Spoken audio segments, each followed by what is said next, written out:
Anyways, hi YouTubers. So today I'm going to be discussing the Vampire Diaries. Um, Basically I wanted to talk about the season, the characters, and the writing, and the pairings. So first of all, I'm gonna start with the writing of season 3. The first half of season 3 was actually quite good. You know, up until the winter break episodes, they delivered just like how they told us that they were going to deliver it. They told us that we were going to learn about the originals. They told us that we were going to learn about Klaus, and they did. It wasn't just for like 1 or 2 episodes. No, we got to learn about his background. We got to learn about why he does the things that he does. And he's not just some villain that pops up and does something horrible and then leaves. No, he's actually his own character, his own storyline. And then they brought in his family members, the originals, and then they brought in his mom and his dad. I never expected that. That was a plus. That was a bonus. Another thing that happened was the fact that I put up with the Vampire Diaries, regardless of what they do, is because of their fast pacing.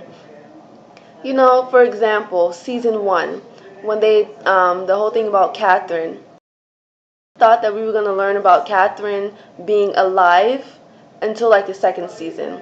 I didn't think we were going to meet her until the third season. But no, they fit it all into one season. So I really like that. They don't ever keep us in mystery for long. And that's, I think, the reason why everyone puts up with the Vampire Diaries, even though season 3 went kind of downhill. So for the characters, Elena. I really try and like her because she's the main character, simply because she's the main character, and I like Nina Dobrev. I like her as a person. I've seen her interviews, she seems cool, but when it comes to a simple role, she doesn't quite know how to really do it, and I really don't want to say that because she's the main character, and I don't have an issue with Nina, but for the character of Elena, it's not good. First of all, I just want to say that, people are saying she's great as Catherine, and she is. She's great. But to be perfectly honest with you, it's kind of obvious how to play Catherine. You have to be over the top. You have to be in your face and sassy. I can pull off the mean girl act. It's like, it's obvious how to really attack that. Whereas a character as simple as as Elena, is written as being bland, but you can't just blame it on the script, and you can't just blame it on how it's written. It has a lot to do with, you have to really just sit down and try and understand your character and see how it relates to you and really try and channel it. Even a simple, bland character, it's your responsibility as an actor or an actress to really bring it out. For example, Stefan was written to be the most boring character in the history of the world. That's really how it was meant to be. And Paul Wesley does that. But he adds a little something more to it, so much more that I will watch it if he's in the scene. But it's so much like Elena when she says something. I'm like, you are irrelevant, please die, but that will never happen because you are the lead character. And you don't want to feel that way towards the lead character, you know? And I don't know, I don't want to say for it to sizzle. I don't want it to, say sizzle because I don't want it to like just overact and, do something that's going to get you fired that's not in the script. But at the same time, you're supposed to bring out a little inner more, a little something to give the character purpose and make the character likable so much more that a viewer would want to watch it. So no, it's not an excuse for it to be, for them to say, oh, it's the writers that's writing it kind of bland or boring. That's the true acting ability, when you're able to take a simple character and make it into something. And it doesn't mean for you to just like act all out there, and pull like an Angela Bassett way of acting. No, but for you to bring something out with it without losing the essence of what the character is supposed to be.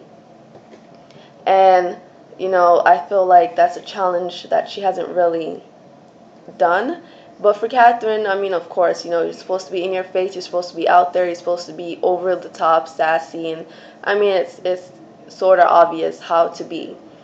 Um, so again, for the writing, you can tell that it's basically just one writer pulling all the strings, doing all the shots, because um, the writing just seems to be going according to what one person wants, as you can tell. I don't know if this is true or not, but you can tell it doesn't look like the collaboration of a bunch of other skilled writers coming together on different episodes to make the Vampire Diaries. Because I don't know if it's just Julie Plec this season, if she's not taking advice or listening to other ideas, but it seems like a one-man band, and that's why it's going downhill. It doesn't feel like other people are having say-sos or inputs in it.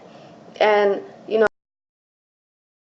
lot of different scenarios that could have happened, and I'm like, are you serious? Like, is there not another writer in that room that could have come up with one of the scenarios that Fan came up with that seems better than the actual plot line of what has happened in that particular episode? And it's like, okay, this is going according to one person's rule, and obviously that's why it's going downhill. So to discuss the originals, okay, my issue with the originals is that they're 1,000 years old and plus, and they're acting like children.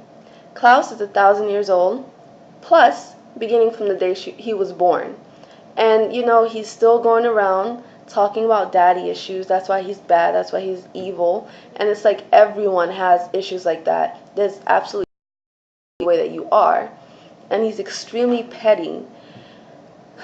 It's just way too much for me to deal with. I mean, and he keeps trying to be friends with Stefan, which I don't see how he can be friends with Stefan and trying to kill Elena. There's no logical sense behind that, because whether it be 1,000 years from now, Stefan will never forgive you for it, and you know this for a fact. So if you want to be friends with him, won't you try and find a way to be nice to Elena?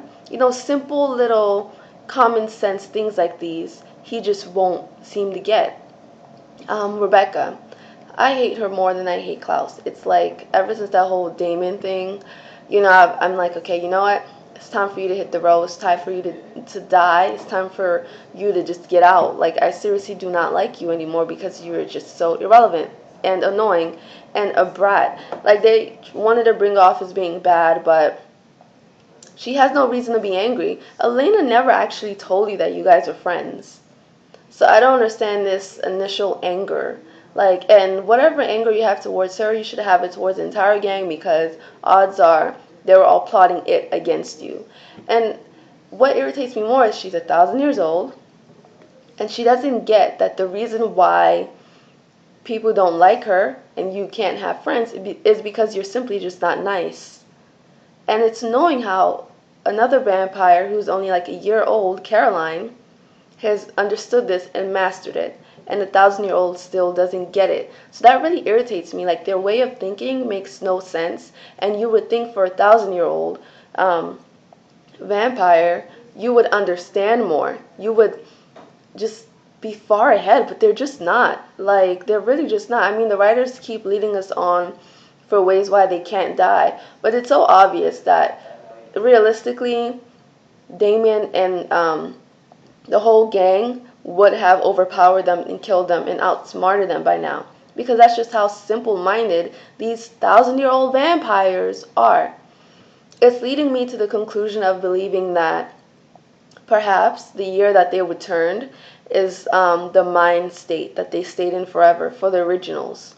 Maybe the writer should come up and say that, so that way we won't be as angry when they do stupid and petty, childish things. And it's because of that exact reason that I can't take Klaus seriously as a villain, simply for the fact that he just isn't as intelligent as he should be for someone who's been around and experienced a lot. But then again, this could also be because they don't socialize, they don't interact, they don't try to blend in, so they're living, but they're not really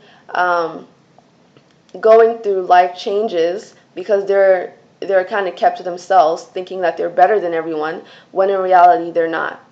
The only two originals that has any common sense or acts their age is Elijah and Finn. But the thing I have to say about that is I don't understand why they're all trying so hard to hold on to their lives. Like, I don't understand why anyone would want to be alive for 1,000 and more years. I mean, they should be relieved that their mom is over here trying to kill them and not be angry at her for it and trying to understand her point of view for it. But anyways, I'm not getting it. I'm not understanding it. And it's making them seem really stupid. The writing is beginning to make them look like children and not look like 1,000-year-old. And at first, when I heard that the originals were coming, I was thinking, oh my gosh, they have to be like a few generations after Adam and Eve. Like, that's how old that they had to freaking be. That's how old I was expecting them to be. But no, they're only 1,000 years old. And I was like, oh my gosh, they're only 1,000 years old. I don't understand why they would only limit it to being 1,000. That makes no sense whatsoever. And I would love for it to be like an instance where we find out that you guys aren't really the originals. Like, really? You going around spreading your name as the originals? No, you're not the originals. We have older vampires than you. That would be boss. That would be great. But of course, the writers, Julie Plec, they're not really seeming that hardcore for them to pull a fast one like that, to be like, see, y'all thought y'all was the originals. No, we're the HBIC up in this piece. Let's see. But no, I don't think that they would come up with something like that. What else would I like to address? That's about it for now, because I don't want to. So I'm going to do a part 2 and possibly a part 3 because I have a lot to say about this. Please subscribe. Okay.